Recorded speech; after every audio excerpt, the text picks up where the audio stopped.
ఈ 5వ నెలలో మొదటి ఆదివారము.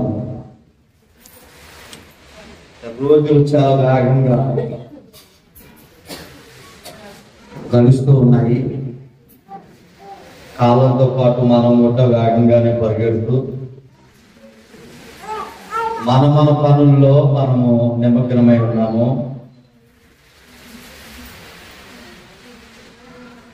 ఇంత విరామం లేనటువంటి బ్రతుకులు మనం బతుకుతూ ఉంటున్నటువంటి తరుణంలో దేవుని కొరకు మన సమయాన్ని కేటాయించటము, దేవుడి ఆశీర్వాదాలు పొందుకోవడానికి మనం సిద్ధపడి ఆయన పాద సన్నిధిలో గడపటము, ఇది నిజంగా చాలా గొప్ప ఆశీర్వాదకరమైనటువంటిది.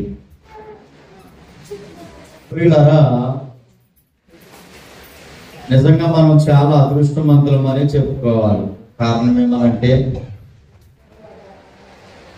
చాలా మందికి మందిరాలు లేకపోవటం వల్ల, దేవుణ్ణి ఆరాధించుకోవడానికి కూడుకునే స్థలాలు లేకపోవటం వల్ల, ఇలాంటి వాతావరణంలో అంటే వర్షం వస్తున్నటువంటి కారణాన్ని బట్టి ఆ రోజు ప్రార్థనలో కూడా పెట్టనటువంటి ఎన్నో సంఘాలు మనకు కనబడుతూ ఉన్నాయి. వర్షం కారణంగా, రాకపోకలకు ఇబ్బంది కారణంగా.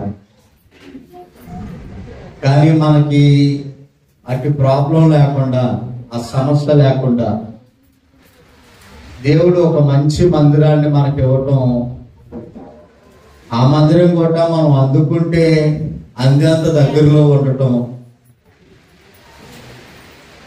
నడవగలిగినంత దూరంలోనే మన మందిరం మనకు అనుగ్రహించడం నిజంగా ఆనందించదగ్గ విషయం.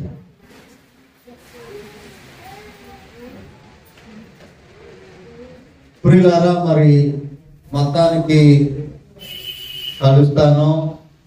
ఏదో రూపంలో దేవుని సన్నిధానాన్ని మానకూడదు. దేవుని మందిరానికి వెళ్ళి ఆయన స్తుతిస్తే ఆ కరుణామయుడు నన్ను కటాక్షించి ఆశీర్వదిస్తాడు అనేటువంటి మంచి నమ్మకంతో మనమందరము అనుకున్న సమయానికి సంతోషంగా మందిరానికి రావటము నిజంగా ఆనందించదగ్గ విషయం. ఇంకా చాలా మంది రావాల్సి ఉన్నది. అయితే సమయాన్ని, ఆరాధన క్రమాన్ని దృష్టిలో పెట్టుకుని ఏమాత్రము లేట్ చేయకుండా మన సంతోషంగా ఆనంద గానాలతో చక్కటి పాటలు పాడి దేవుని స్తుతించగలిగాము. ఈ సమయంలో దేవుని మాటలు మనం నేర్చుకోవడానికి సిద్ధపాటు కలిగి ఉంటాం. ప్రతి ఆదివారము పరిశుద్ధ గ్రంథంలో ఉన్నటువంటి దేవుడు బయలుపరిచినటువంటి అనేకమైనటువంటి అంశాలను మన బ్రతుకు పాఠాలుగా మనం మలుచుకుని వాటిని నేర్చుకోవడం ద్వారా దీవెనలు పొందుకోవడానికి, పాఠాంశాలను బట్టి మనం ఆలోచించడానికి, మరింత బలపరచబడడానికి చాలా చాలా ప్రధానమైనటువంటి విషయం. కాబట్టి చాలా చల్లగా, నిశ్శబ్దంగా ఉంది కనుక దేవుని మాటలను కొంత సమయాన్ని చాలా ప్రశాంతంగా మనం హృదయాల్లో భద్రపరచుకోవడానికి మనం సిద్ధపాటు కలిగి ఉన్నాం. ప్రియులారా, ఈరోజు మనం నేర్చుకోబోతున్నటువంటి అంశం, నీవు తోటలో ఉన్నావా లేక అడవిలో ఉన్నావా అనే అంశాన్ని మనం నేర్చుకోబోతాం. మరొకసారి, నీవు తోటలో ఉన్నావా లేక అడవిలో ఉన్నావా అనేటువంటి అంశాన్ని మనం నేర్చుకోవడానికి సిద్ధపడతాం. ప్రతి పాఠాంశము మనం ఆలోచింపజేస్తుంది మనసు బట్టి వింటే, ఆ వాక్యాన్ని గ్రహిస్తే. పాఠంలో ఉన్నటువంటి ప్రతి పాయింట్ లేక ప్రతి వాక్యము మనల్ని ఏదో రూపంలో బలపరచడానికి ప్రయోజనకరంగా ఉంది. చాలా మంది మందిరానికి రావడానికి ఎందుకు ఇష్టపడతారంటే, వాక్యము నన్ను తాకుతుంది, వాక్యము నన్ను బలపరుస్తూ ఉంది, ఈరోజు మంచి అంశాన్ని నేను నేర్చుకున్నాను, వాక్యము ద్వారా నేను హెచ్చరింపబడ్డాను, వాక్యం ద్వారా నేను సరిచేయబడ్డాను. ఈ కారణాలను బట్టి నేను ఈ లోకంలో బ్రతుకుతున్నప్పుడు నా ఉనికి ఏంటో, నా స్థాయి ఏంటో, నా విశ్వాస కొలతలేంటో, నా ఆత్మీయ స్థితిగతులు ఏంటో తెలియజేసే ఒక అద్భుతమైనటువంటి సందేశం వినాలి అనబడినటువంటి ఆలోచనతో చాలా మంది వాకింగ్ కొరకు మందిరానికి వెళ్ళే వాళ్ళు ఎక్కువ క్రైస్తవ సమాజంలో కనబడతారు. కొంతమంది అయితే వేరే వేరే కారణాలు బట్టి వస్తారేమో కానీ వాక్యం కొరకు తహతహలాడే బిడ్డలు చాలా మంది క్రైస్తవ సమాజంలో. మనము కూడా వాక్యం పట్ల అంత ఆసక్తిని కనపరుస్తూ మరింత దీవునికరంగా మనము మన కుటుంబాలు దేవుని సన్నిధిలో కట్టబడాలి అనేటువంటి ఆలోచన. ఏ పాఠాన్ని నేర్చుకోవాలని సిద్ధపడుతున్నాం ఈరోజు చెప్పండి. ఎందుకనంటే ఈ పాఠాలు ముందుగా పేరు చెప్పడానికి గల కారణం ఏంటనంటే, ఒకవేళ ఎప్పుడైనా మనిషి ఇంటే మర్చిపోయే అవకాశం ఉంది కనుక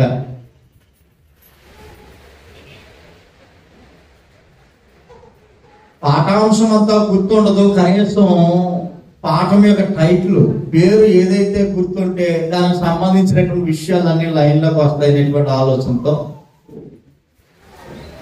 ఇంటికి వెళ్తే ఎలాగా దేవునితో వాక్యంతో ఆ ధ్యాస ఉండదు కనుక ఉన్న కాసేపు అయినా దేవుడిలో వాక్యంలో మనం మెలగాలి మొలగాలి అనేటువంటి ఆలోచనతో ఈ విషయాలు ముందుగా మీ మనసులో పెడుతూ, ప్రభునందు ప్రియులారా, చాలా పాఠాలు రోజుకు ప్రత్యేకమైనటువంటి అంశాలు మనం నేర్చుకుంటా ఉన్నాము.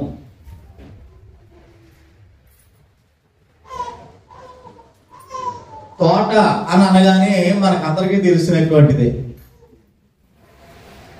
అలానే అడవి అని అనగానే మనకందరికీ అవగాహన కలిగినటువంటి సందర్భమే. తోట అంటే నిజంగా తోట కాదు, అడవి అంటే నిజము కాదు, అడవి కాదు.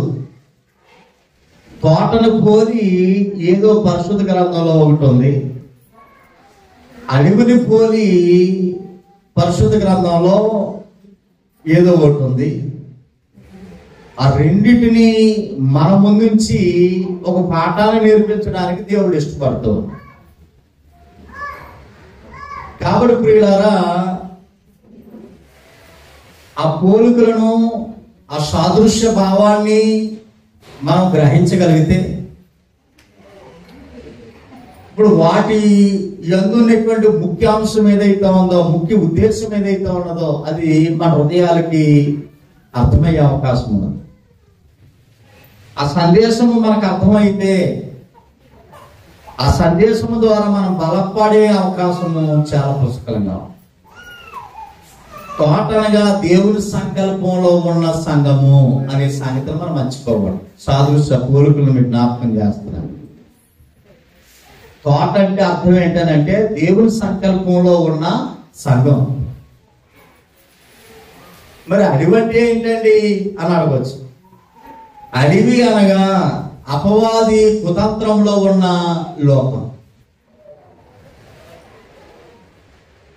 అడవి అంటే అపవాది యొక్క కుతంత్రంలో ఉన్న లోకము అడవితో పోల్చబడ్డది. సంఘము దేవుని సంకల్పంలో ఉన్న తోటతో పోల్చబడ్డది. ఈ విషయాన్ని మనం మర్చిపోవాలి.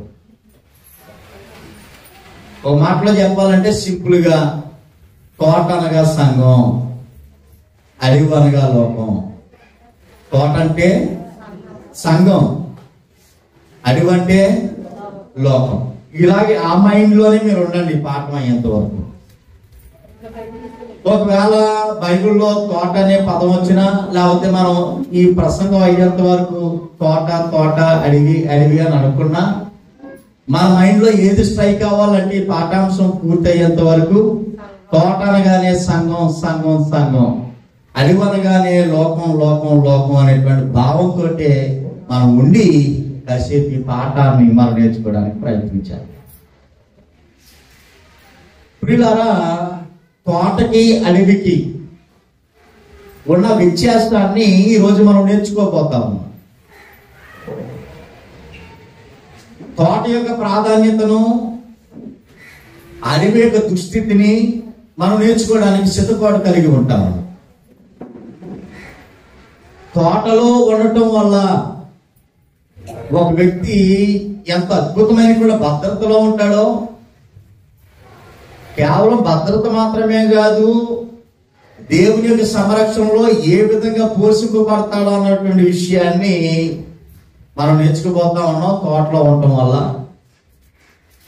అడవిలో ఉండటం వల్ల ఏ విధమైనటువంటి వినాశనానికి మన బ్రతుకులు చిన్నాభిన్నంగా, మన జీవితాలు అఘోరంగా ఉంటాయన్న విషయాన్ని కూడా మనం నేర్చుకోవడానికి ప్రయత్నం చేయబోతాం.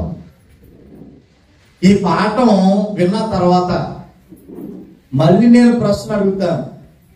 ప్రశ్న అంటే ఏదో పెద్ద ప్రశ్న ఏం కాదు. ఈ పాఠం ఈ యొక్క టైటిల్ నేను అడగాలనుకుంటా. నీవు తోటలో ఉంటావా, అడుగులో ఉంటావా అనేటువంటి పాఠాన్ని ప్రశ్నగా నేను అడిగితే, మీ నిర్ణయాన్ని పైకి చెప్పక్కర్లేదు, కానీ పాఠం అర్థమైన తర్వాత తోటలో ఉండాలో అడుగులో ఉండాలో, ప్రశ్నకు నువ్వు తోటలో ఉన్నావో లేక అడుగులో ఉన్నావో అనేటువంటి విషయాన్ని ఒకసారి మనం టాలీ చేసుకుని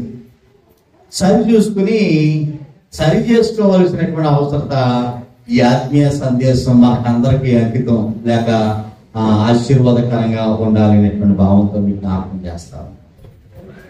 ప్రభునందు ప్రియ దేవుని బిడ్డలారా, నిజంగా మరొకసారి మిమ్మల్ని చూసి నాకు చాలా సంతోషంగా ఉంది. మన వర్షం వస్తున్న కారణం ఉన్నా గాని తలుసుకుంటూ ఏదో రకంగా మందిరంలో ఆయన పాదాల ముందు పడిపోతే, ఆయన నన్ను దీవించకపోతాడా, ఆయన నన్ను కటాక్షించకపోతాడా అనేటువంటి ఆలోచనతో వచ్చేసారు. చూశారు, నిజంగా ఆనందించదగ్గ విషయం. మనకు మనం ప్రోత్సహించుకోవాలి, మనకు మనం అభినందించుకోవాలి. కాబట్టి ఒకసారి మనం గట్టిగా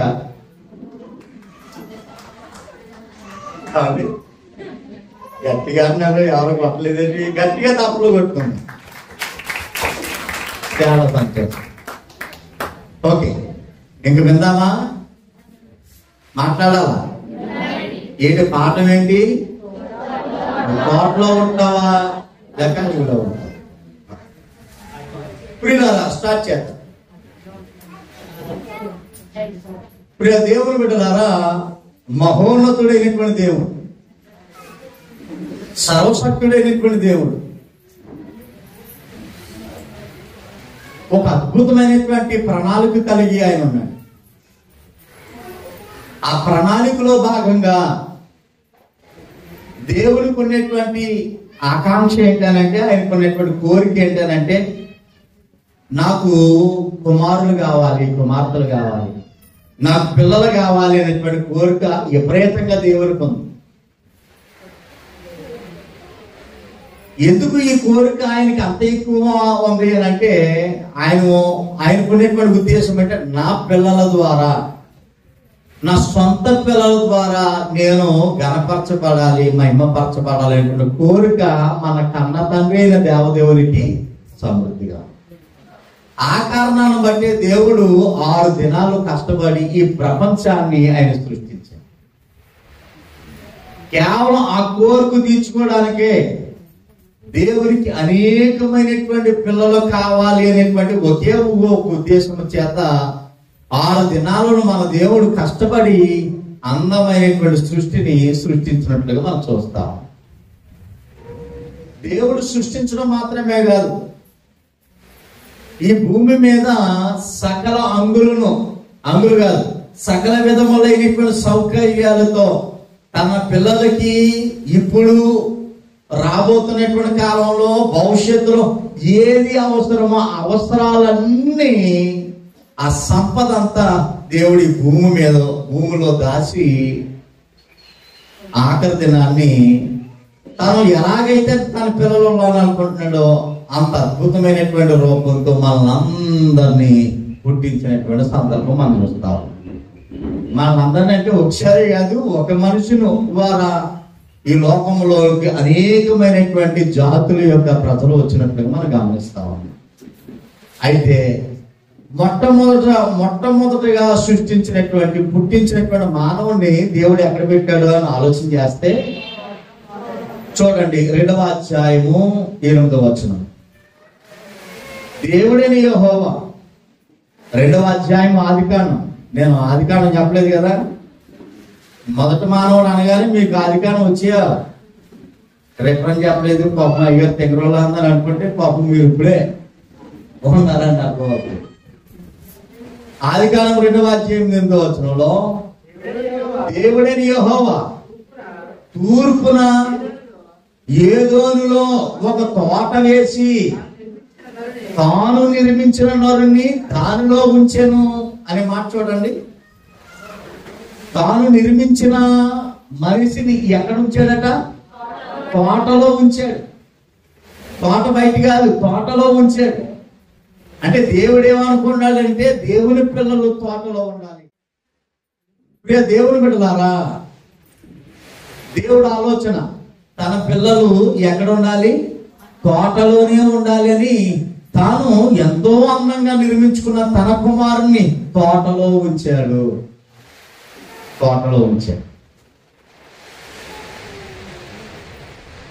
ఓకే, అది బాగానే ఉంది. మరొక వాక్యాన్ని చదువుకుందాం.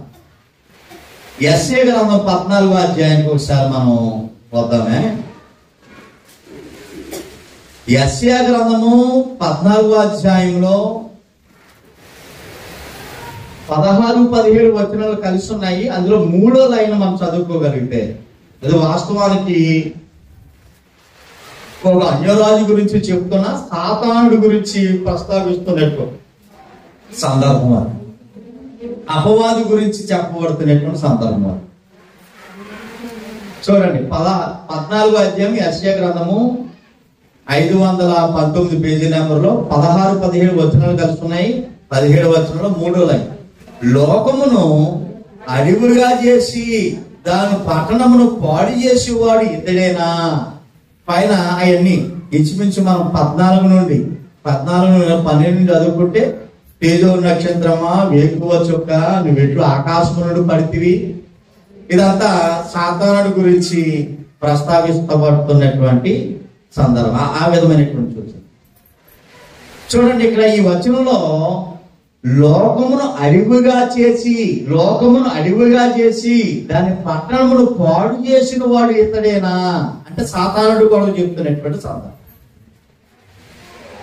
ప్రియులారా, ఇందాక మనం చెప్పుకున్నాం ఆల్రెడీ ముందుగానే. తోట అంటే ఏదని చెప్పుకున్నాము? సంఘము. అడవి అంటే ఏదని చెప్పుకున్నాము? లోకము. ఓకే, బాగా. దేవుడి పిల్లలు తోటలో ఉండాలి అని దేవుడు తోటలో పెట్టాడు. కానీ సాతానుడు ఏం చేశాడంటే లోకాన్ని అడవిగా మార్చేసాడు. తన కుతంత్రం చేత లోకాన్ని అడవిగా మార్చేసుకున్నాడు. ఓకే, ఇప్పుడు మనం ఏం చేద్దామనంటే తోటకి అడవికి ఉన్నటువంటి వ్యత్యాసాన్ని మనం జాగ్రత్తగా పరిశీలన చేసే ప్రయత్నము మనం చేద్దాం. ప్రియులారా, తోటకి యజమానుడు ఉన్నాడు. ఫస్ట్ పాయింట్ తోట కోసం నేర్చుకుని, ఆ తర్వాత ఆ ఫస్ట్ పాయింట్ లో 2వ భాగం అడవి కోసం మనం ఆలోచించాలి. తోటకి ఎవరున్నారట? యజమానుడు ఉన్నాడు. తోటకి యజమానుడు ఉన్నాడు. ఈ యజమానుడి యొక్క ఉద్దేశం ప్రకారంగానే తోట ఏర్పాటు చేయబడ్డది అనేటువంటి సంగతిని మనం మర్చిపోకూడదే. తోట అనేటువంటిది ఏదైతే ఉందో, తోట అనబడిన సంఘము ఏదైతే ఉన్నదో, ఇది యజమానుడి యొక్క ఉద్దేశం ప్రకారము ఏర్పాటు చేయబడినటువంటిది ఈ తోట అనబడిన సంఘము. అంటే సంఘానికి ఇప్పుడు ఎవరున్నారని మనకు అర్థమవుతుంది. యజమానుడు ఉన్నాడు, తోటకి యజమానుడు ఉన్నాడు, సంఘమును తోటకి యజమానుడు ఉన్నాడు.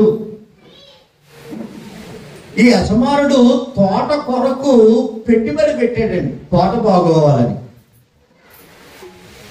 తోట బాగోవాలి, తోట బలంగా ఉండాలి, తోట చీడ పురుగులకి బలి కాకుండా చాలా సురక్షితంగా భద్రతలో నిత్యము పచ్చని ఆకులతో ఫలవంతమైనటువంటి ఫలాలతో కనబడాలనేటువంటి ఉద్దేశంతో తోటకి యజమానుడు పెట్టుబడి పెట్టాడు. ఏంటి పెట్టుబడి అనేటువంటి విషయాన్ని ఆలోచన చేసినట్లయితే, యజమానుడు పెట్టినటువంటి పెట్టుబడి ఏంటో మనం ఆలోచన చేసినట్లయితే ఎఫెసీ పత్రికలో మనం చదువుకోండి. అందరూ గ్రంథాలు తెరిచే ప్రయత్నం చేయండి పిల్లరా. ఎఫెసీ పత్రిక 5వ అధ్యాయము 25, 26, 27 వచనాలు కలిసి ఉన్నాయి. చూడండి, ఇది వాస్తవానికి పెళ్ళిళ్ళు జరుగుతున్నప్పుడు ఈ వాక్యం ఖచ్చితంగా చదివిస్తాం.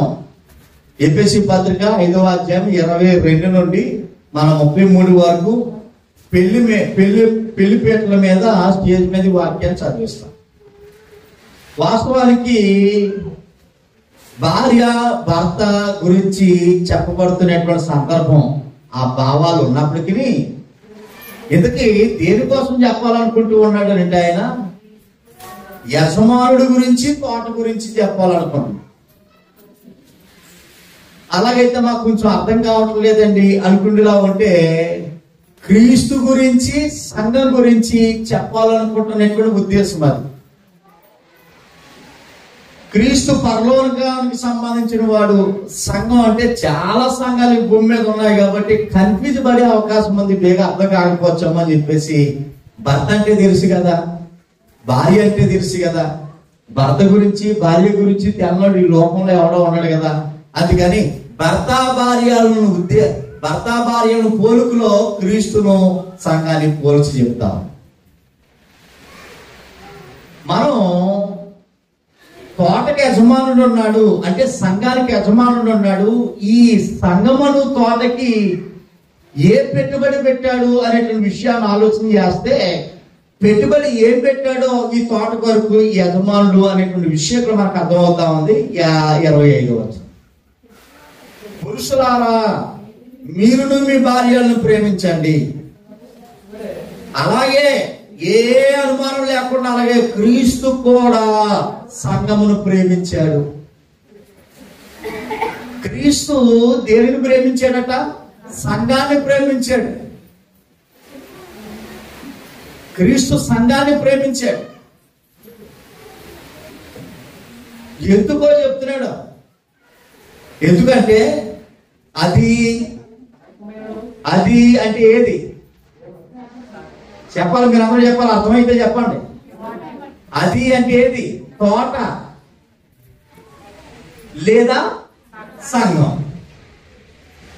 సంఘము అనబడిన తోట కలంకము ముడత ఉండకూడదు అనేటువంటిది యజమానుడి ఉద్దేశం. తోట యజమానుడి యొక్క ఉద్దేశం ఏంటంటే తోటకి కలంకం ఉండకూడదు, తోటకి ముడత ఉండకూడదు. ఇప్పుడు తోట ఉందనుకోండి, మనం ఏదో తోట వేసాం అనుకోండి, ఏ మామిడి తోటనో లేకపోతే ఏదో వంగ తోటనో ఏదో మాకు తెలిసినటువంటి తోట వేసాం అనుకోండి, చీడ పట్టేసి ఆకులకి పురుగులు పట్టేసి మడతడిపోయి నలిగిపోయి వాలిపోతుంది అనుకోండి, యజమానుడు సంతోషిస్తాడా? బాధపడతాడు.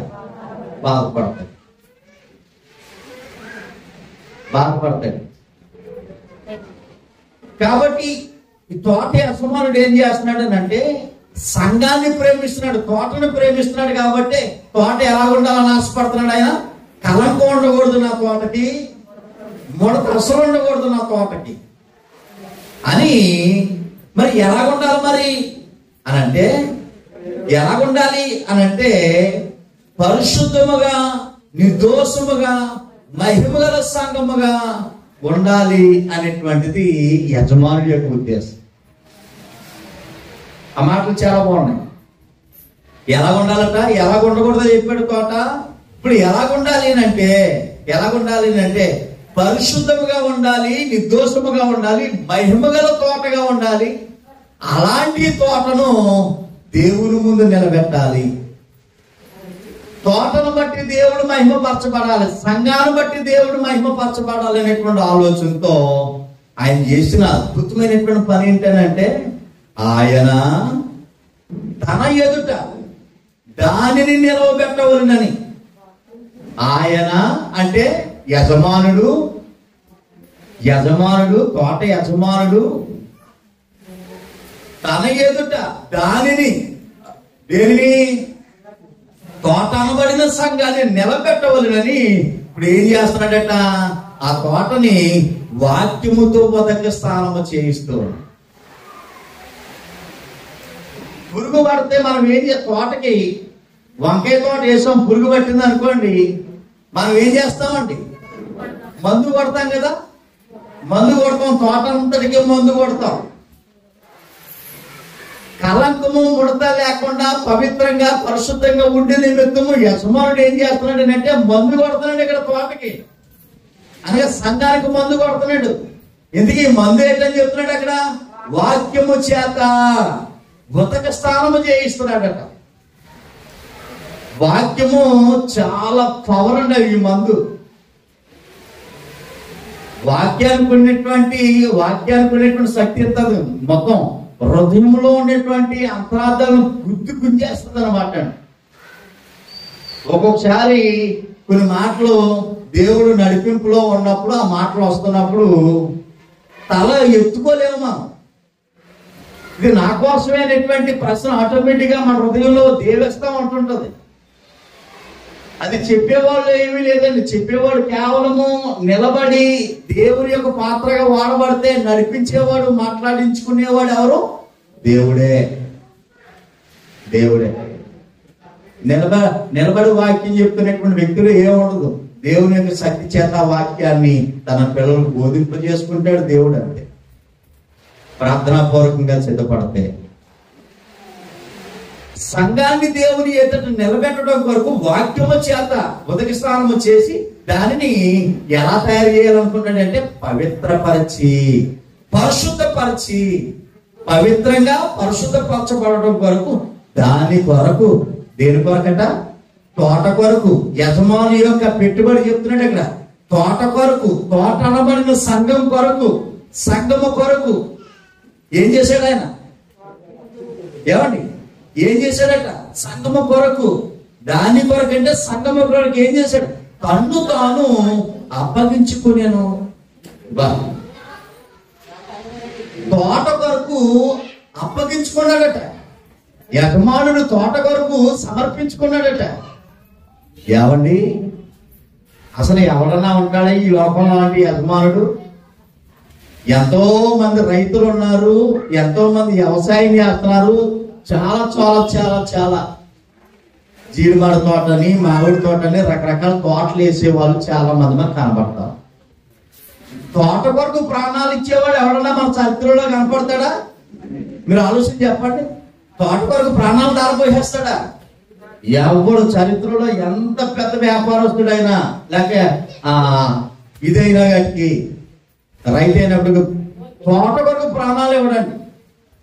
తోట బాగు కొరకు ఇక్కడ ఉన్నటువంటి యజమానుడు తన్ను తాను అప్పగించుకున్నాడట. ప్రాణాలను కూడా లెక్క చేయకుండా తోట బాగుంటే చాలు అని ప్రాణాలను కూడా సమర్పించేశాడు.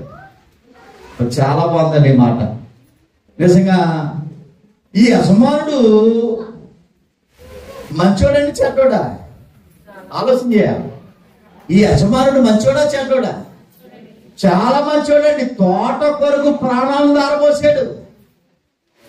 తోటకి కలంకం ఉండకూడదని, తోటకి వంకలు ఉండకూడదని, పురుగు పట్టకూడదని, తోట ఎప్పుడు కలకలాడుతా బాగోవాలని ఆలోచనతో ఏం చేశాడంటే ప్రాణాలు పెట్టాడు.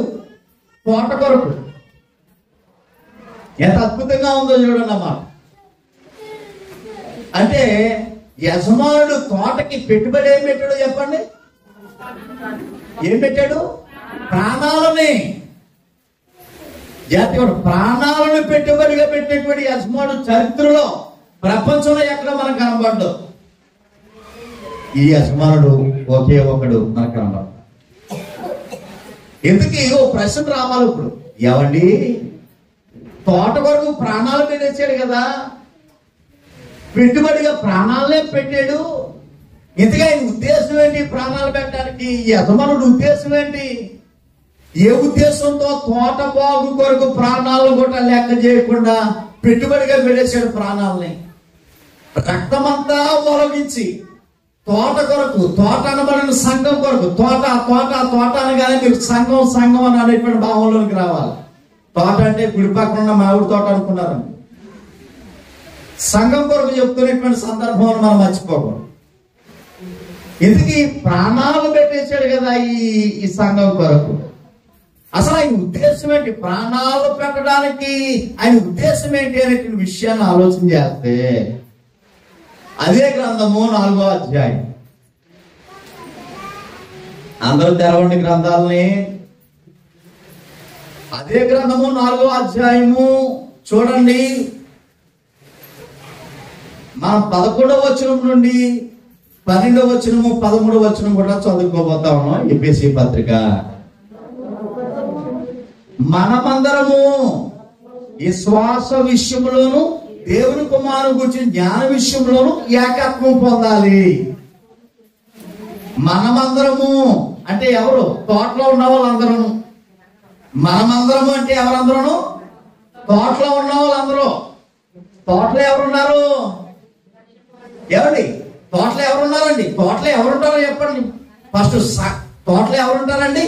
రక్షణ పొందినటువంటి వారు అందరూ తోటలో ఉంటారు. రక్షణ లేని తోట బయట ఉంటారు, అడవిలో. రక్షణ పొందినటువంటి వాడు తోటలో ఉంటారు.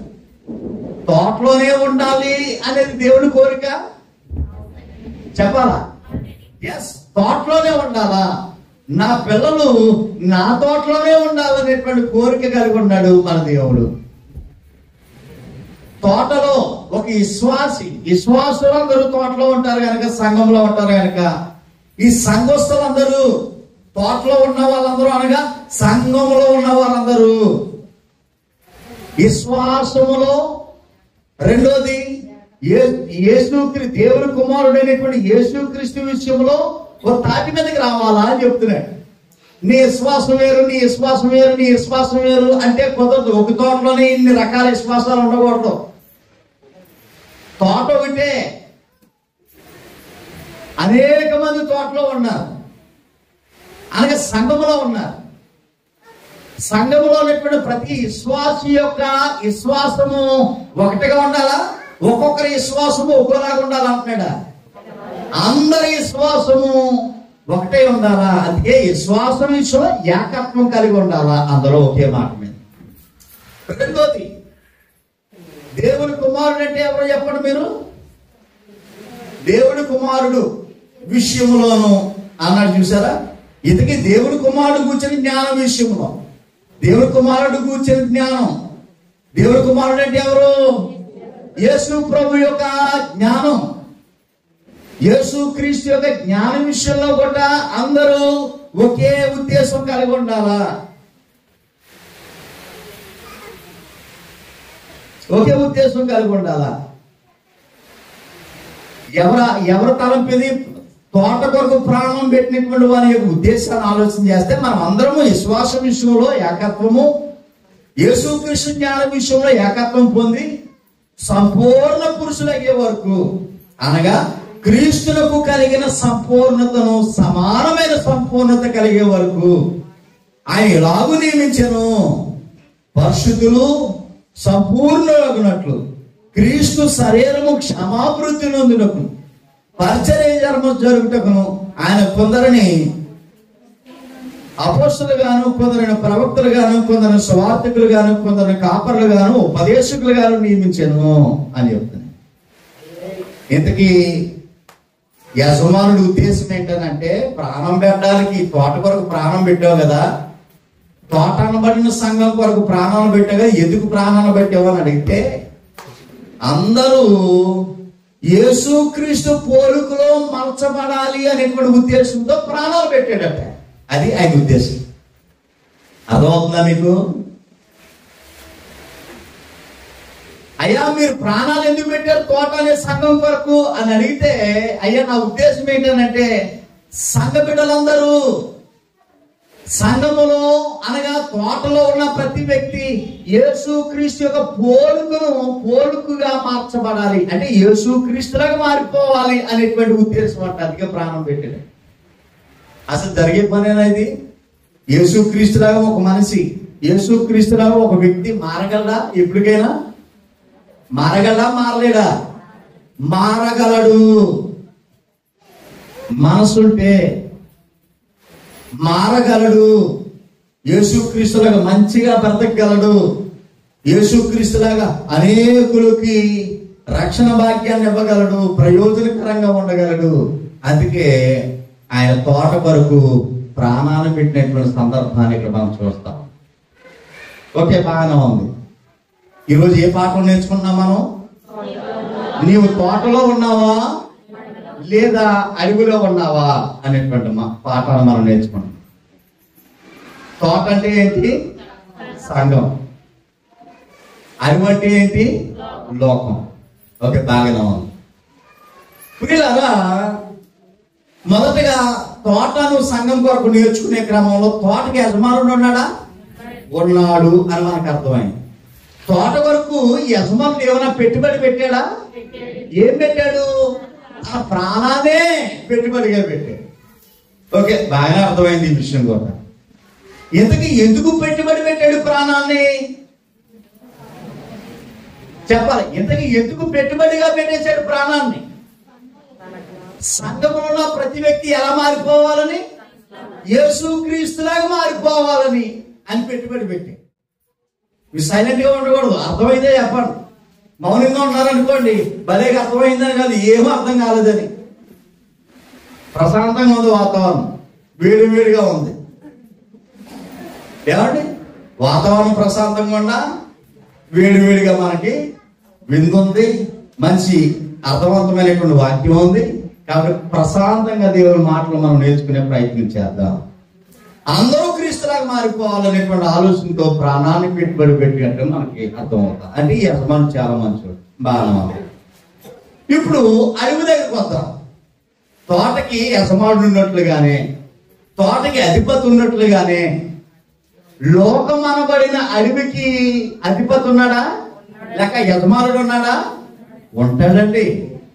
అడవికి యజమానుడు ఉన్నాడు. అడవి అనబడిన లోకానికి అధిపతి ఉన్నాడు. వాడు ఎవడో ఒకసారి మనం చదువుకోవడానికి సిద్ధపడతాము. యోహాను సువార్త 12వ అధ్యాయము వద్దాము. యోహాను సువార్త 12వ అధ్యాయంలో చూడండి ప్రియులారా, 31వ వచనము. ఇప్పుడు ఈ లోకంలో తీర్పు జరుగుతున్నది అని చెప్పి తర్వాత అసలు విషయాన్ని చెప్తా ఉన్నాడు. ఎందుకు జరుగుతుందని అంటే, ఇప్పుడు ఈ లోకాధికారి బయటకు త్రోసివేయబడును. ఇప్పుడు ఈ లోకాధికారి బయటకు త్రోసివేయబడును. అంటే లోకానికి అధికారం ఒక ఆయన ఉన్నాడు. నేను పేరు చెప్పను, మీరే చెప్పండి పేరు. లోకాధికారి పేరేంటి? నాకు వినలేదు. అపవాది. లోకానికి అధిపతి, అడవికి యజమానుడు. అపవాది అనగా సాతానుడు అనే విషయం మనం జ్ఞాపకం చేసుకోవాలి. అంటే లోకమంతా దుష్టుడు చేత లేక అపవాది అనబడేటువంటి అధిపతి చేత నడిపించబడతాం. ఓకే, 8వ అధ్యాయము 40, అదే గ్రంథము 8వ అధ్యాయము 44వ వచనంలో మనం చదువుకుంటే, వీడు ఏం చేస్తాడంటే, లోకాధికారి అయినటువంటి అపవాది ఏం చేస్తాడని అంటే మాయ మాటలు చెప్తాడండి. లోకాధికారి ఏం చెప్తాడు? మాయ మాటలు, అంటే అబద్ధాన్ని చెప్తాడు. మీరు మీ తండ్రి అపవాది సంబంధులు, మీ తండ్రి దురాశలు నెరవేర్చుకోరుచున్నారు. ఆది నుండి వాడు అంటే వాడు అంటే ఎవరు? అడవికి అధిపతి అయినటువంటి సాతానుడు, ప్రారంభం నుండి నరహంతకుడు. సత్యము వారిలో లేదు, వారి యందు సత్యమే లేదు. వాడు అబద్ధమాడినప్పుడు వాని స్వభావం అనుసరించినే మాట్లాడును. వాడు అబద్ధానికి జనకుడు అన్న విషయాన్ని అక్కడ మనం చదువుకుంటా ఉన్నాం. ఈ మాట్లాడు సాతాను గురించి. సహోదరులారా, సాతానుడు ఒక వ్యక్తి దగ్గరికి వస్తాడు. అడవికి అధిపతి అయినటువంటి లేక లోకానికి అధికారి అయినటువంటి అపవాది ఒక వ్యక్తి దగ్గరికి, ఒక కుటుంబం దగ్గరికి వస్తాడు. మాయ మాటలు చెప్తాడు. ఇంకా నీ జీవితం మామూలుగా ఉండదు, చాలా అద్భుతంగా ఉంటది. ఇప్పుడు నువ్వు ఇలాగ ఉండొచ్చేమో కానీ అమ్మ బాబు నేను చెప్పుకున్నట్టు కనుక నువ్వు చేస్తే అద్భుతం, చాలా బాగుంటుందని చెప్పేసి చెప్తాడట. ఎవరు చెప్పి మాటలు చెప్పేది? ఎవరు? అపవాది. దేనికి అధిపతి? అడవికి అధిపతి. అబద్ధం దగ్గరికి వచ్చాడు. నిజం చెప్పాడా అబద్ధం చెప్పాడా? అంటే ఆడు అబద్ధమే చెప్తాడు. అబద్ధం కొట్టే ఎలా ఉంటదనంటే చాలా అద్భుతంగా ఉంటది అనమాట. అంటే ఊహల్లోకి తేలిపోతానన్నమాట. అపవాది చెప్తున్నటువంటి మాటలు వింటా ఉంటే ఇంకా ఊహల్లోకి అనమాట. ముందుగానే అపవాది అంతలాగా మైమరిపించేస్తాడనమాట అండి. మనం కోలుకునే లోపు సగం జీవితం పోతుంది. ఇదంతా మాయలో ఉన్నాను, ఇదంతా భ్రమలో ఉన్నాననేటువంటి సంగతి తెలుసుకునే లోపు మన జీవితం సగం పోతుంది. అంటే సాతానుడు అంత భయంకరంగా మనిషిని ఏం చేస్తాడంటే భ్రమలోకి దింపేస్తాడు. అంతకంత మంచి ఉదాహరణ అవ్వమ్మ ఉదాహరణకి ఏ ఉదాహరణ ముందు మనకు పనిచేయదండి. లోకాధికారి అవ్వమ్మ దగ్గరకు వచ్చి ఇంకెంతలేదు అంతలేదు అన్నాడా? అమ్మా మీ ఆయన ఎలా ఉన్నాడు, బాగా చూసుకో అమ్మా, లేకపోతే బాగా ఉండమ్మా, ఇలాంటి ఏమని చెప్పాడా? లేకపోతే రంగులు వలయాన్ని వలిచాడా? అమ్మ బాబాయ్ మామూలుగా చెప్పలేదు. అంటే అపవాది యొక్క టార్గెట్ ఏంటంటే నిన్ను నాశనం చేయాలనేటువంటి ఆలోచన, నీ కుటుంబాన్ని నాశనం చేయాలనేటువంటి ఆలోచన, నీ కుటుంబాన్ని నిన్ను అడవిలా మార్చాలనేటువంటి ఆలోచన. వాళ్ళ ఆలోచన చూస్తుంటే వాక్యాన్ని బట్టి ఆలోచించే మనకే భయం వేస్తుంది. పొరపాటున నువ్వు అడుగులో ఉంటే నీ మీద అధికారం ఒక ఉన్నాడు. ఆడి పేరే సాతానుడు, అడవికి అధిపతి సాతానుడు. ఆడి చేత నువ్వు నడిపించబడతావు. అపవాది చేత నేను గాని నా కుటుంబం గాని నడిపించబడితే మీరా కీడండి. మీరు ఆలోచన చెప్పండి. అపవాది చేత గనక మనం మన కుటుంబాలు నడిపించబడుతుంటే మేలు జరుగుతుందా కీడు జరుగుతుందా? కీడే జరుగుతుంది. నిన్ను నాశనం చేసేంత వరకు అపవాది విడిచిపెట్టడు. అంత డేంజర్. అడవికి అధిపతి అంత డేంజర్. తోటకి యజమానుడు ఉన్నాడు చూశారు.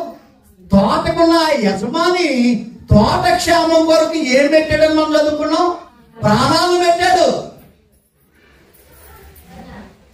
అడవికి అధిపతి నీ ప్రాణాలు తీయడానికి సిద్ధపడుతున్నా ఉన్నాడు.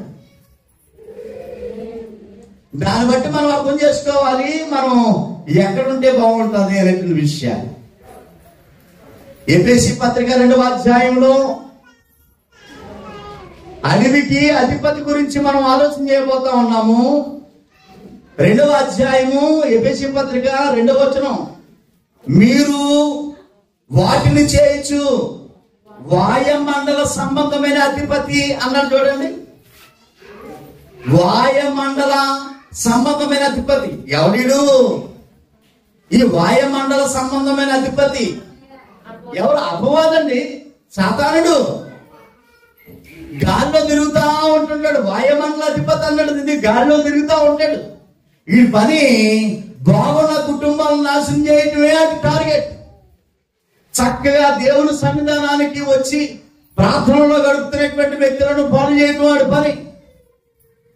దేవుని పరిచర్యలో వాడబడుతున్నటువంటి కుటుంబాలను నాశనం చేయటం వాడి పని. దేవుని మందిరానికి రానివ్వకుండా ఏదో కారణం చేత నిన్ను ఆపేసే పని సాతానుడిదే. ఎందుకంటే వాక్యము కనుక నీలో ఉంటే, ఎందుకంటే వాక్యము మన కుటుంబంలో ఉంటే మనం బాగుపడతాం అనేటువంటి సంగతి మనకంటే ఎక్కువగా సాతానుడు తెలుసు. అందుకే వ్యక్తుల మీద ఇష్టం లేకుండా పగలు ప్రతీకారాలు హృదయంలో చొచ్చి మొత్తం ఏదో రకంగా దేవుని పిల్లలను కానరాకుండా చేయటమే వాడి టార్గెట్.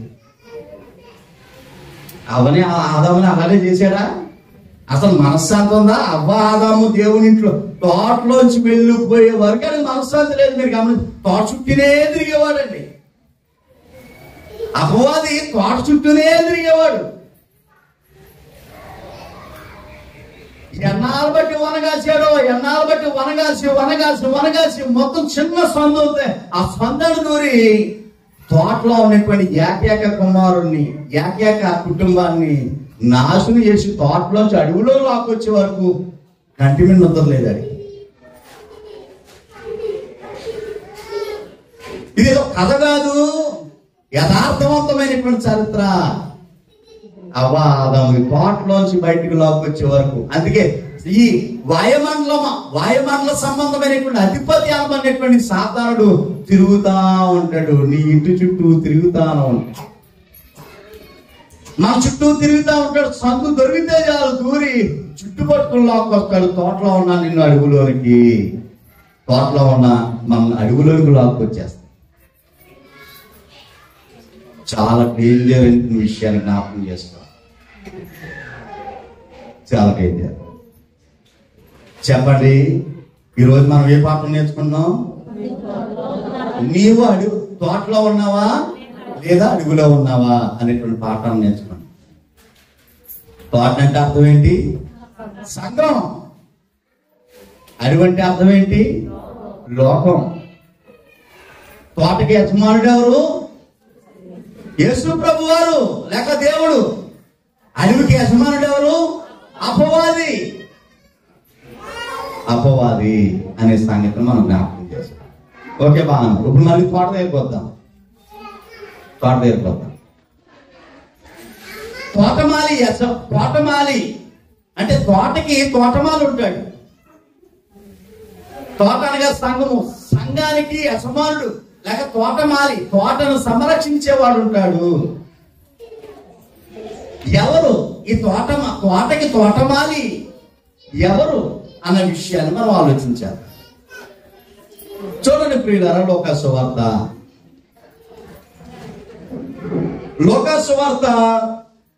13వ అధ్యాయానికి మనం వస్తే అక్కడ ఒక సందర్భాన్ని మనం చదువుకుంటే తోటమాలి ప్రభు అయినటువంటి యేసు క్రీస్తు అనే సంగతి మనకు అర్థమైంది.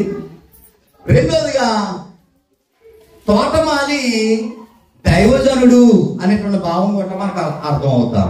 అంటే సంఘానికి తోటమాలిగా యేసు ప్రభు వారు ఉన్నారు, సంఘానికి తోటమాలిగా దైవజనులు కూడా ఉన్నారు అనేటువంటి విషయాన్ని మనం అర్థం చేసుకునే ప్రయత్నం చేద్దాం. ఇప్పుడు దేవుని బిడ్డలారా, లోకాసు వార్త 13వ అధ్యాయంలో ఉన్నాం కదా, 6వ వచనం నుండి మనం జాగ్రత్తగా చదువుకోవడానికి ప్రయత్నం చేద్దాం. ఒక మనుషుడు ద్రాక్ష తోటలో అంజూరపు చెట్టు ఒకటి నాటించి ఉంది.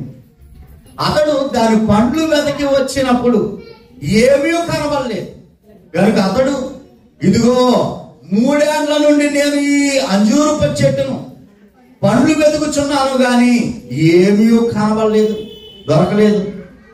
దీనిని నరికివేయము, దీని వలన ఈ భూమియు ఎలా వ్యర్థము పోవాలి అని ద్రాక్ష తోటమాలితో చెప్పాడు యజమానుడు వచ్చి.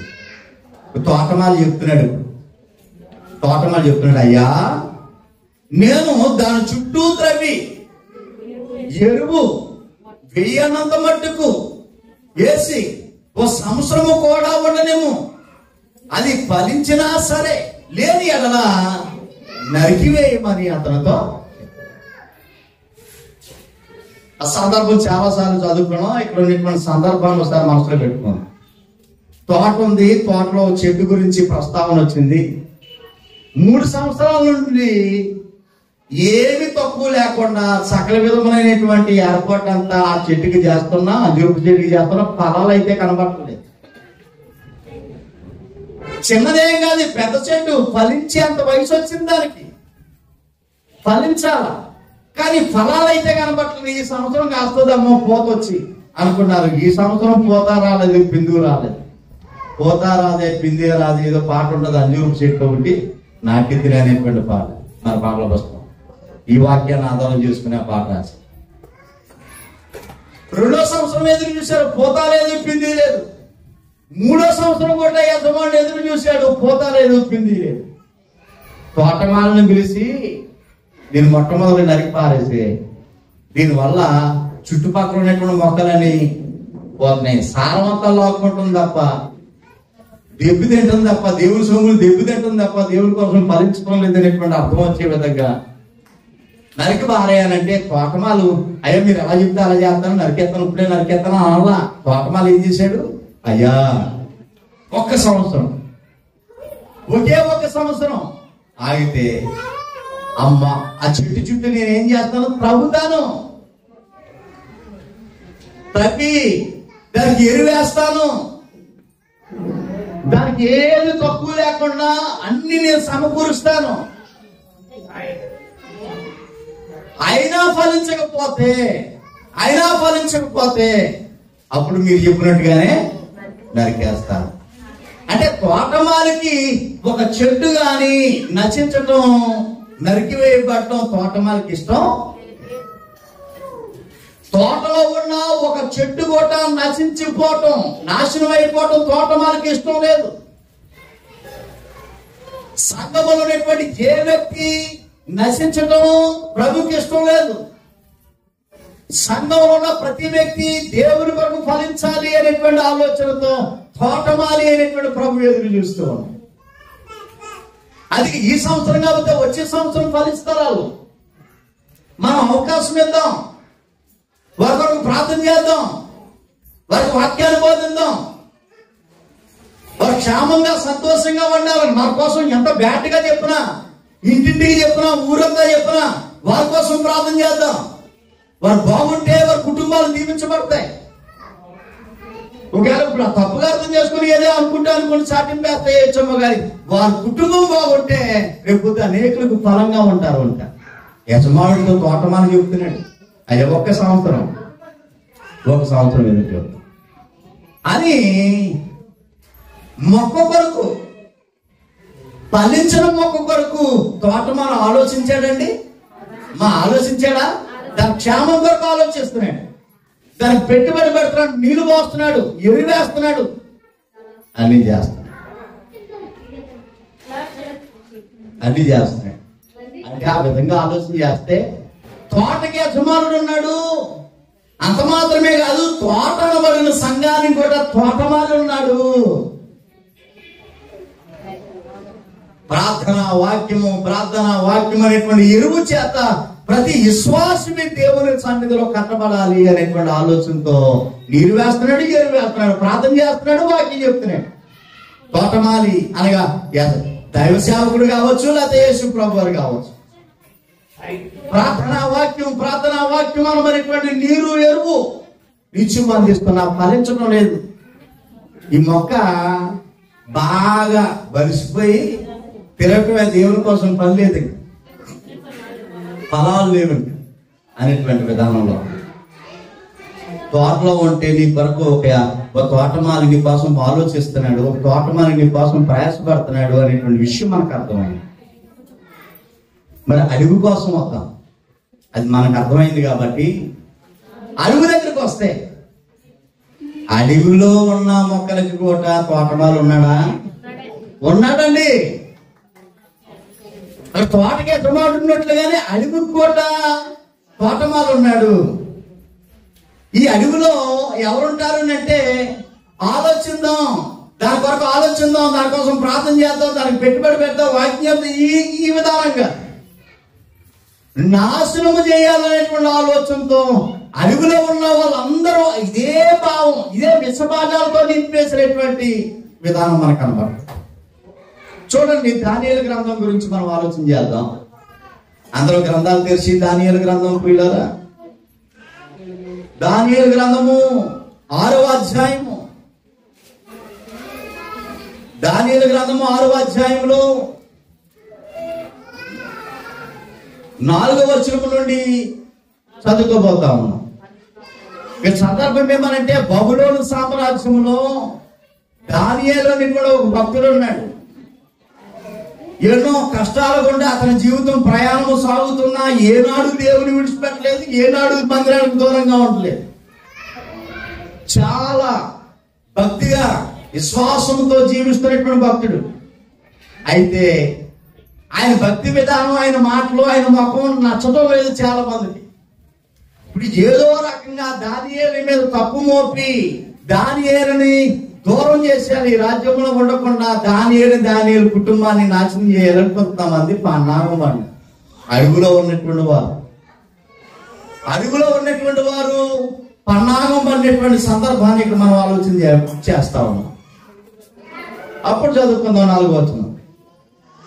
అందుకు ప్రధానులను అధిపతులను రాజ్యపాలన విషయంలో దానియేలు మీద ఏదైనా ఒక నింద మోపవలనని ఉండి తగిన హేతువు కనిపెట్టుచుండిరి గాని దానియేలు నమ్మకస్తుడై ఏ నేరమైనను ఏ తప్పైనను చేయువాడు కాడు కనుక దానియేలులో తప్పులు లోపమైనను కనుగొనలేకపోయారు. అందుకు ఆ మనుషులు అతను దేవుని పద్ధతి విషయంలో గాని మరి ఏ విషయంలోనూ అతనిలో లోపము కనుగొలేమని అనుకుని వీళ్ళందరూ ఏకమై ఏం చేశారంటే చక్రవర్తి రాజుగారి దగ్గరికి వచ్చారు. వాళ్ళ ఉద్దేశం ఏంటంటే, దానియేలు తోటలో ఉన్నాడు, చాలా వైభవంగా పచ్చగా ఆనందంగా ఉన్నాడు, దేవునికి మహిమకరంగా ఉన్నాడు, పుష్కరకరమైనటువంటి ఫలాలు ఫలిస్తా ఉన్నాడు, అనేకులకు దీవెనకరంగా ఉన్నాడు. అది చూసి అడవిలో ఉన్నటువంటి వారికి నచ్చటం లేదు. అడవిలో ఉన్నటువంటి వారికి దానియేలు బ్రతుకు నచ్చక, దానియేలు ఫలాలు నచ్చక ఏదో రకంగా దానియేలును నాశనం చేయాలి, దానియేలును ఇక్కడ లేకుండా చేయాలని ఎన్నో లోపాలు ఏదో రకంగా నిందమోపాలని ప్రయత్నం చేశారు. కానీ వారి వల్ల కాకపోయింది, వారి వల్ల కాదుకోవటాన్ని. ఎందుకనంటే దేవుడు భద్రతలో ఉన్నాడు కనుక. దానియేలు దేవుడి విషయంలో తప్ప ఇంక ఏ విషయంలో ఇతను మనకు దొరకడానికి అనుకొని రాజుగారి దగ్గరికి వెళ్ళి, మహారాజా మీరు కఠినమైనటువంటి ఆజ్ఞను జారీ చేయాలి. అయ్యా ఏంటో చెప్పండి. ఏంటంటే, ఒక 30 రోజుల వరకు మన రాజ్యంలో ఉన్నటువంటి ప్రతి ఒక్కరు, పిల్లల దగ్గర ఉన్న పెద్దల వరకు, ఆడవాళ్ళ దగ్గర ఉన్న మగవాళ్ళ వరకు రాజుగారికి తప్ప ఇంకెవరికి నమస్కారం చేయకూడదు. ఇంకా ఏ దేవునికి నమస్కారం చేయకూడదు. లేవటంతోనే ఎవరికి నమస్కారం చేయాలా? రాజుగారికి నమస్కారం చేయాలా. అంటే రాజుగారికి ఇదేదో బాగుంది, నచ్చింది, ఓకే గ్రాండ్ ఇట్ అన్న. దానియేలుకు ఉన్నటువంటి అలవాటు ఏంటంటే, దేవునికి తప్ప ఇంకెవరికి నమస్కారం చేయదు. రాజాజ్ఞకు భయపడి అందరూ దేవుళ్ళను పక్కన పెడేశారు, మొత్తం విధి విధానాలను పక్కన పెడేసి లేవటంలో రాజుగారికి సాష్టాంగ నమస్కారం చేసి వెళ్తా ఉన్నారు. కానీ దానియేలు మాత్రం దేవుడి తర్వాతే మిగతా వాళ్ళంతా. ఈ రోజున మనుషులను దేవునిగా భావించే వాళ్ళు ఎంతో మంది ఉన్నారు, దేవునికి దూరం అయిపోతుంది.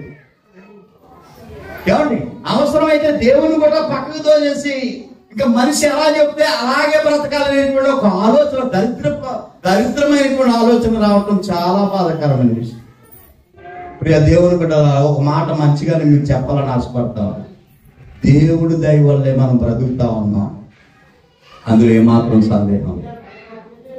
దేవుడు లేకపోతే మన బ్రతుకులు లేవండి, దేవుడు లేకపోతే మన జీవితాలు లేవండి. మనిషి ఏ పాటి వాడు అనేటువంటి విషయాన్ని జ్ఞాపకం చేస్తా ఉన్నాం.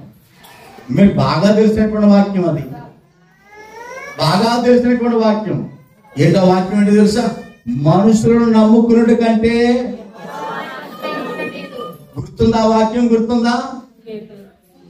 మనుషులు సహాయం చేయకపోవచ్చు. అలాగే చెప్పారు రాజుగారు నమ్ముకుంటానంటే ఆ దానికోసం కూడా కదా చెప్పారు. రాజులు నమ్ముకున్నాడు కంటే యెహోవాను ఆశ్రయించడం మేలు.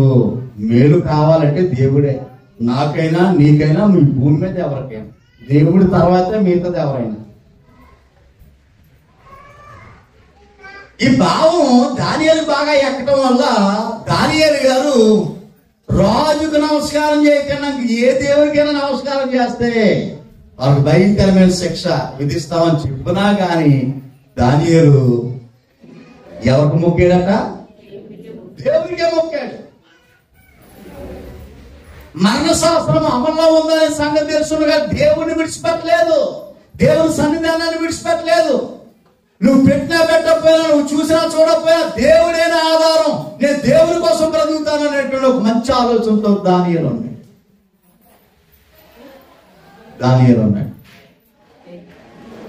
అర్థమవుతున్నా ప్రియులారా? అంటే అడవిలో నాశనం చేసే వాళ్ళే ఉంటారు అనేటువంటి విషయాన్ని మీకు జ్ఞాపకం చేస్తున్నా. లోకములో నాశనం చేసే వాళ్ళే ఉంటారు.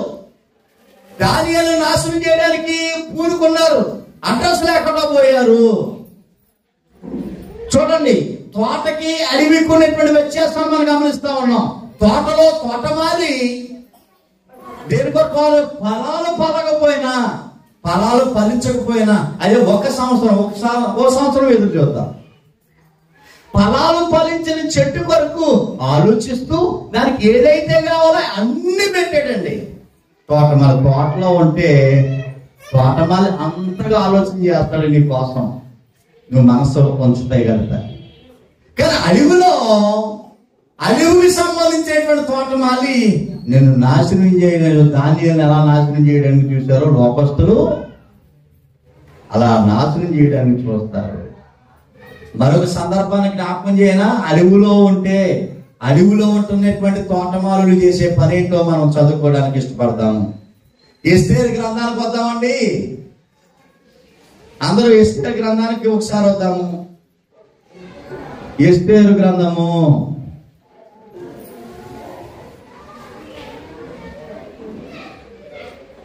చూడండి, 3వ అధ్యాయంలో, ఎస్తేరు గ్రంథము 3వ అధ్యాయము 416 పేజీ నెంబర్ 8వ వచనం 9వ వచనం. అంతటా హామాను అనేవాడు దొంగ, అడవికి సంబంధించినోడు, వీడు అపవాదికి సంబంధించినోడు. హామాను అనేవాడు మంచోడు కాదు. హామాను అనేవాడు ఒకడున్నాడు. హామాను ఆశ్వరోసుతో చెప్పినదే మనకు. ఆశ్వరోసు అంటే మాది పారసీకుల చక్రవర్తి. ఈ చక్రవర్తితో చెప్తున్నాడంటే ఏమన్నానంటే, ఏమన్నా తెలుసా? మహారాజా, మన రాజసంస్థం అన్నిట్లో ఏమండి జనములో ఒక జాతి వారు చెదిరి ఉన్నారు. వారు విధులు సకల జనుల విధులకు వేరుగా ఉన్నవి. వారు రాజ్యం యొక్క ఆజ్ఞలను గైకుని వారు కారు.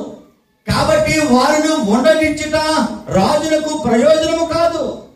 రాజులకు సమ్మత అయితే వారు హతము చేయబడినట్లుగా నేను ఆ పని చేయ వారికి 20,000 మరుగుల వెండిని రాజు యొక్క ఖజానాలో నుండి వారికి ఇచ్చాను.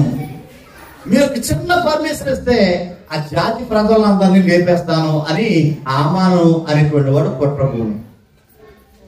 అక్కడ ఉన్న సందర్భం ఏమనంటే, తోటకు పోలినటువంటి ఇశ్రాయేలు ప్రజలు మాదీ పారసీకుల రాజ్యంలో ఉన్నారు. ఇశ్రాయేలీలు మాదీలు పారసీకుల రాజ్యంలో ఉన్నారు. ఇశ్రాయేలు ఎవరిని ఆరాధిస్తారు? ఈ సృష్టికర్త అయినటువంటి దేవదేవుని ఆరాధిస్తారు. వారి ఆజ్ఞలు వేరు, వారి విధానాలు వేరు. ప్రతి ఆదివారం ఎన్ని పనులున్న మందిరానికి వెళ్తారు, దేవుని స్తుతిస్తారు, దేవుని మహిమపరుస్తారు. ఇశ్రాయేలు పద్ధతి. ఇది ఎవరికి నచ్చలేదు? ఎవరి అపవాది సంబంధం అయినటువంటి ఆను గారి పేరు హామాను గారికి నచ్చలేదు. మొత్తం ఇశ్రాయేల్ జాతిని అంతటిని ఏం చేయాలనుకుంటున్నాడు? ఇప్పుడు అర్థం చేయాలనేటువంటి ఆలోచన. అంటే ఇక్కడ మనం అర్థం చేసుకోవాల్సింది ఏంటనంటే, ఇక్కడ మనం నేర్చుకోవాల్సిన విషయం ఏమంటే, అడవిలో ఉంటున్నటువంటి వారు, వారి ఆలోచన, వారి ప్రయత్నాలు, వారు మాటలు, వారి పనులు అన్నిటినీ నాశనం నాశనం నాశనం నాశనం అనేటువంటి ఆలోచనతోటే ఉంటారు. వ్యక్తిని నాశనం చేయాలి, కుటుంబాన్ని నాశనం చేయాలి, దేవుని పిల్లలను నాశనం చేయాలనేటువంటి ఆలోచనతోనే ఉంది. వారు బాగుంటే వారవలేనటువంటి పరిస్థితి. ఒకరు ఏదైనా కట్టుకుంటున్నా, ఒకరు ఏదైనా తింటున్నా, ఏదైనా కొనుక్కుంటున్నా కొత్త ఆడేస్తా ఉంటుంది లోపల. సహించులాగా ఇదే పని మీద తిరుగుతా ఉంటుంటారు. ఎవరు అడవికి సంబంధించినటువంటి వారు. కానీ మన తోటమాలి, తోటకి యజమానుడు ఉన్నట్లుగానే తోటకి తోటమాలి ఉన్నాడు. ఫలాలు ఫలించకపోయినా నీ కోసం ఆలోచించే తోటమాలి మన తోటమాలి. నీ బాగు కొరకు ఆలోచించే తోటమాలి మన తోటమాలి. ఆ తోటమాలి పేరే ప్రభు అయినటువంటి యేసుక్రీస్తు. దీన్ని బట్టి ఆలోచన చేయాలి. నువ్వు అడవులో ఉంటావో తోటలో ఉంటావో అనేటువంటి విషయాన్ని. నేను ఇంకొక పాయింట్ చెప్పి నేను ముగిస్తాను. దేవుని చిత్తం అయితే తర్వాత మనం కొన్ని విషయాలు ఆలోచించాం. ప్రియ దేవుని బిడ్డలారా, జాగ్రత్తగా ఆలోచన. మూడో పాయింట్, తోటకి సరిహద్దులు ఉన్నాయి. తోటకి ఏముంటాయండి? సరిహద్దులు. ఏ తోటకైనా సరిహద్దులు ఉంటాయా? ఇంకా అలాగా ఉంటుందా? తోటకి ప్రతి ఇంటికి సరిహద్దులు ఉంటాయి, ప్రతి తోటకి సరిహద్దులు ఉంటాయి.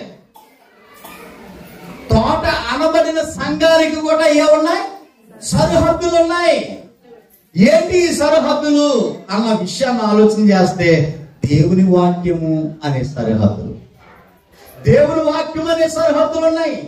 దేవుని ఆజ్ఞలు, దేవుని కట్టడలు, దేవుని నియమ నిబంధనలు ఇవన్నీ తోట అనబడిన సంఘానికి సరిహద్దులుగా ఉన్నాయి. ఈ ఆజ్ఞలను మీరి ఏది చేయడానికి రైట్స్ లేవు తోటకి. ఆ సరిహద్దులు దాటడానికి వీలు లేదు. సరిహద్దుల్లోనే తోట ఉండాలి, అప్పుడు సురక్షితంగా ఉంటది. తోటకి ఏమున్నాయని మనకు అర్థమైంది? సరిహద్దులు. ఏంటి సరిహద్దులు? దేవుని వాక్యం అనే సరిహద్దు ఉంది. ఇగో తోటలో ఉన్న వాళ్ళు ఇలాగే చేయాలి. తోటలుగా సంఘం, దేవుని తోట అనబడిన సంఘం పాటలు ఎలాగే పాడాలా? ఒకరు పాడుతుంటే ఒక మూతి బిగించుకుని ఉండకూడదు, అది రూల్స్ పెట్టిరే. అందరూ కలిసి పాటలు పాడాలి, ఇది ఆజ్ఞ. ఈ పాటలు పాడుతున్నప్పుడు జీవం లేనిటువంటి వస్తువులు టిక్కి వాగించకూడదు, ఇది ఆజ్ఞ. వాయిద్యాలను మందిరాలలో తీసుకురాకూడదు, ఇది ఆజ్ఞ. డప్పులు డోలకులు పెట్టకూడదు పాటలు పాడుతున్నప్పుడు, ఇది ఆజ్ఞ. దీన్నే సరిహద్దు అన్నాడు. సరిహద్దు మేరితే ప్రమాదం. మన బుధవారం బైబిల్ క్లాస్ లో చెప్పుకున్నాం. మన రక్షణ మనం కాపాడుకోవాలంటే ప్రతి ఆదివారం మన రక్షణ రెన్యువల్ చేయించుకోవాలనే విషయం. అంటే రక్షణ బ్రతికించుకోవాలి. రక్షణ ఎలా బ్రతికించుకుంటామండి? ఏం చేసి రక్షణ బ్రతికించుకుంటామని అంటే, నీ కోసం ప్రాణదాత రక్తాన్ని దారపోచాడు, శరీరాన్ని నలగొట్టుకున్నాడు. సాదృశ్యంగా ఉన్నటువంటి ఆ శరీరాన్ని సాదృశ్యుకున్నారు, సరే రక్తాన్ని సాదృశ్యుకున్నటువంటి రొట్టె ద్రాక్ష రసం ప్రతి ఆదివారం తీసుకోవడం ద్వారా నీ రక్షణ రెన్యువల్ అవుతా ఉంది, అంటే బ్రతికించబడతా ఉంది అనే విషయాన్ని మనం బుధవారం ప్రార్థన నేర్చుకున్నాం. కాబట్టి ప్రియ దేవుని బిడ్డలారా, ఈ విషయాలు మనం జ్ఞాపకం చేసుకోవాలి. దేవుని వాక్యం అనేటువంటి సరిహద్దులు దాటి మనం ఎక్కడికి వెళ్ళాలి? దేవుని వాక్యం పరిధిలోనే, ఆ సరిహద్దుల పరిధిలోనే సంఘం ఉండాలి. పాస్టర్ గారు ఇలా చేస్తే మనకు చాలా బాగుంటుందండి అని ఎవరైనా సలహా ఇవ్వచ్చు. రైట్, బాగుంటది, అద్భుతంగా ఉంటది, మన వరకునే బాగుంటది, అది మనకే ఆనందంగా ఉంటది, మనకే సంతోషంగా ఉంటది, చాలా ఆహ్లాదంగా ఉంటది. కానీ దేవుని చేత ఉమ్ము వేయబడతాము, దేవుని చేత తొక్కబడతాము. దేవునికి నచ్చని పని మనం చేసి మనం ఏది సాధించలేము. కాబట్టి ఈ సరిహద్దుల్లోనే మనం ఉండాలి తప్ప సరిహద్దు దాటకూడదు. ప్రమాదం. సరిహద్దులు అనగా, సరిహద్దులు అంటే ఏంటండి? తోటకి సరిహద్దులు ఉన్నాయా? ఏంటి ఆ సరిహద్దులు? ఏంటి? దేవుని వాక్యము, దేవుని ఆజ్ఞలు, దేవుని కట్టడలు, దేవుని నియమ నిబంధనలు. అలాగే అడవి కూడా సరిహద్దులు ఉన్నాయా? అడవికి సరిహద్దులు ఉన్నాయండి? అడవికి సరిహద్దులు ఉంటాయా? ఉంటాయా? ఏమండి, అడవికి సరిహద్దులు ఉంటాయా?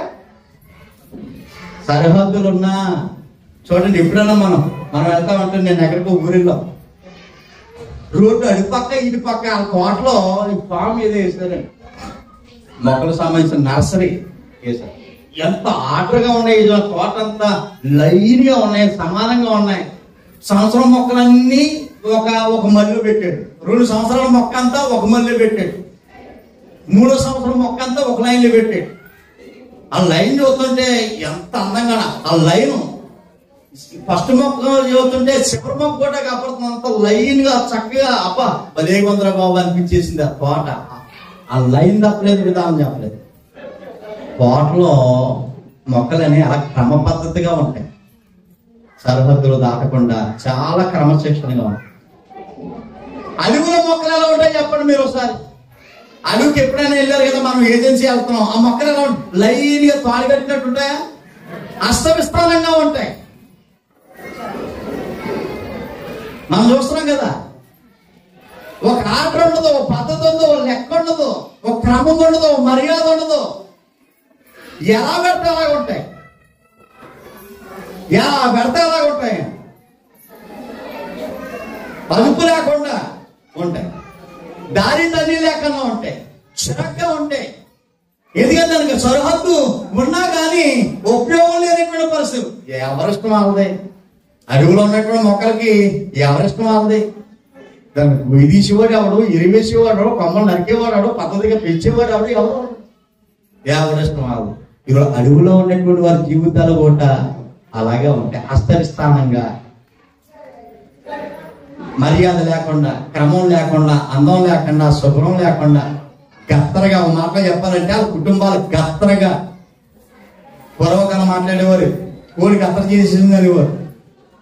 వాళ్ళ కుటుంబాలు కూడా గత్రంగా, ప్రార్థన ఉండదు, ఇంకా వాక్యం ఉండదు, ఇంకా దేవుడు అంటే భయం ఉండదు, ఇంకా దైవ సన్నిధికి వెళ్ళాలనేటువంటి ఆలోచన ఉండదు. ఇంకా